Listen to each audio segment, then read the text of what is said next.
guys, it's Lindsay. Welcome back to The Wandering Reader. Today I'm going to be talking to you about what I am currently reading.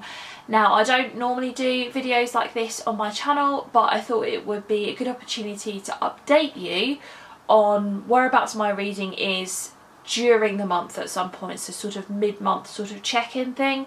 I thought it would also help to hold me to account when it comes to books that I've had on my currently reading shelf on Goodreads for quite a while, because if I have to talk about them every time I'm filming one of these videos, then I need to be doing something about that.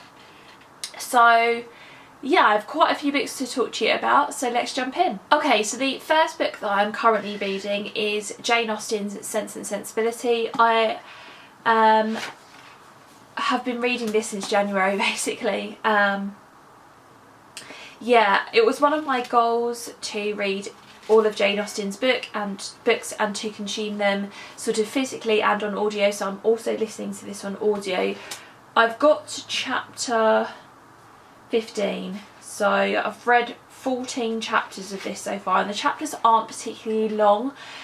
So when I was kind of listening to this before, it was sort of like 10 minutes a chapter, something like that, and I quite liked having the physical copy as well as the audiobooks to follow along to.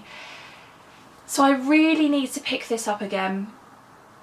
What I'm planning on doing is reading a bit of a summary of the first 14 chapters and then continuing on from there, just because I think if I pick this up without doing that, I'm going to be lost because it's been so long.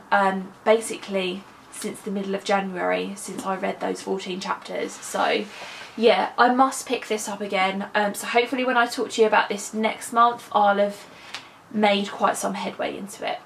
Next up on my currently reading shelf, I have The Case Against Sugar by Gary Torbs, I think.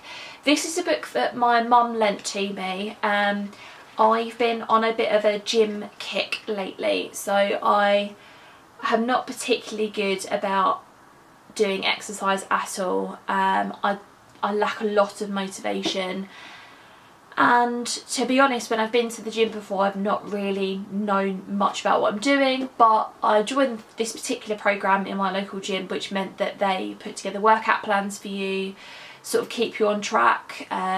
You know, you can book in review sessions with them just to kind of talk about how you're doing and things like that, and it's working so much better for me. So I was talking to my mum about the fact that I was on this sort of gym kick, and she sent me a couple of books to read. One of them was this one, and then there was another one sort of along the same kind of lines. I've forgotten what the title of that is now, but this is basically a non-fiction book, and it says on the back it's a groundbreaking expose arguing that sugar is the tobacco of the new millennium, backed by powerful lobbies entrenched in our lives and making us very sick indeed. So again, I picked this up a while ago now, maybe a couple of months ago, and I read the introduction and I thought it was very good. That there were lots of facts and figures in here, but I still felt it was quite, you know, relatively easy to read. So I want to kind of read this a chapter at a time, and I haven't gotten back to reading another chapter yet. The next chapter's entitled Drug or Food, which I think should be really really interesting to read. So I definitely need to get back to that, and hopefully I will do soon. Next up, physically, I have Pages & Co. Tilly and the Book Wanderers by Anna James. This is a book that I have on my summer romance book bingo TBR. It's not a romance novel obviously, but you don't need to read romance for that. This I think fulfills the challenge of read a book with red on the cover. So this is a children's book all about Tilly, and she lives above her grandparents' bookshop, which is called Pages & Co. And she starts seeing characters from her favourite books, and she starts being able to go into the world of those characters as well. And I'm just sort of getting to the part where that's starting to be sort of explained a little bit. This is really good so far. So I am 168 pages in, so I'm on chapter 17. It's so easy to read, it's so charming and delightful. I'm really enjoying it. I've been sort of reading 50 pages a day, and yeah, like I said, it's so easy and really, really enjoyable, so I'm looking forward to continue that on. Another book that I've had on my currently reading list for a while is 50 Shades of Grey by E.L. James. I got this out from the library just to kind of finally see for myself what I think of this. And yeah, I've only managed to get 48 pages in, and like I said, I've had it on my currently reading list for quite a while now, at least a couple of months. And it hasn't yet captured my attention to make me kind of compulsively want to read on. So I really need to dedicate a little bit more time to this one, just so that I can kind of get to the point where it's easy reading, if you know what I mean.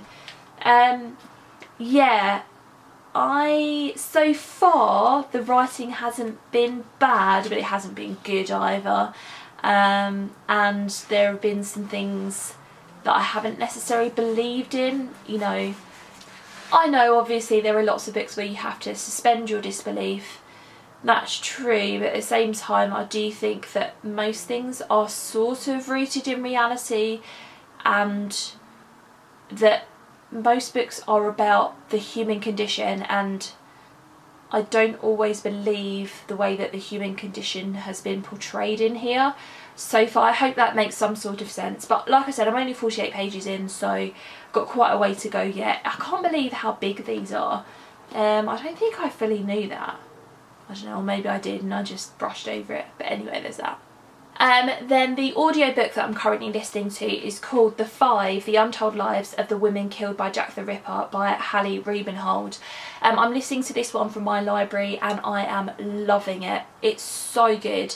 So this is sort of like, well, it's a new take on the Jack the Ripper story basically. It basically uncovers the lives of the 5 women that this person supposedly killed, and it talks about them from birth all the way up to the moment that they were killed, and I thought it would focus sort of on the murders themselves, that sort of idea, but it doesn't. It's very much about their history, and what's so great about it is that I've learnt so much about the Victorian era, and about the lives of women in the Victorian era, but mostly working class women in the Victorian era, and lots of different aspects of life at that particular time, and it has been fascinating.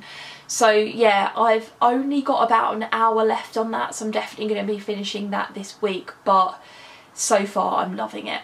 And then I'm reading a couple of books on my Kindle. The first one is Outlander by Diana Gabaldon. Sarah from Steeped in Books is doing a read-along on her Goodreads group, which I will leave a link to down below. It's running throughout the whole of July and August, so you can jump in at any time. And I'm probably not going to have read this by the time August comes around, but I've never read Outlander before, so I thought I would give it a go. And I'm only 3% into this, so I think I've read the first chapter and that's it. Don't have many thoughts on it at the moment. I was kind of surprised to see that it was set, I think it's set in sort of like the 1970s, which I was surprised by, and I don't know why. I think just because I didn't really know much about it to begin with. So yeah, we've just sort of met the characters. We're getting to know a little bit about our main character's relationship with her husband. I can't even remember their names. Claire. So Claire's relationship with her husband. They're away on holiday in Scotland at the moment. And yeah, we're just kind of learning about that at the moment. So yeah, I haven't read much of that, but I look forward to continuing on. And then the second book I'm reading on my Kindle is called The Ones Who Got Away by Ronnie Lauren. This is the first book in the Ones Who Got Away series, and I think there are 3 books out so far in that series, but there is going to be a 4th one that's coming out either later this year or early next year. And this is a book that I have on my summer romance book bid go TBR, and this follows Olivia and Finn.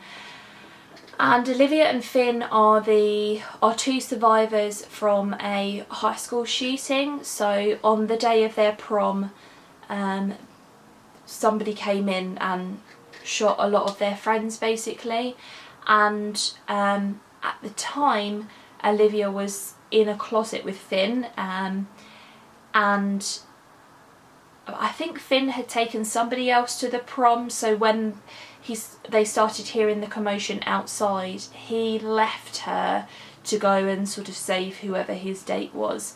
And now it's 10 years later, they've been called back to the school to take part in a documentary about sort of like, you know, I think it's 12 years actually, sort of like commemorating the 12-year anniversary and sort of delving into what people remember about the tragedy and things like that. And then it's presumably going to be about the relationship between Olivia and Finn. I'm quite liking it so far actually. You know, it's an interesting dynamic with the whole sort of like high school shooting thing, and you know, they're having to work through quite a lot of their grief and their trauma and things like that, and that's really interesting to read about. I think I'm about 17% of the way through that one, so not particularly far.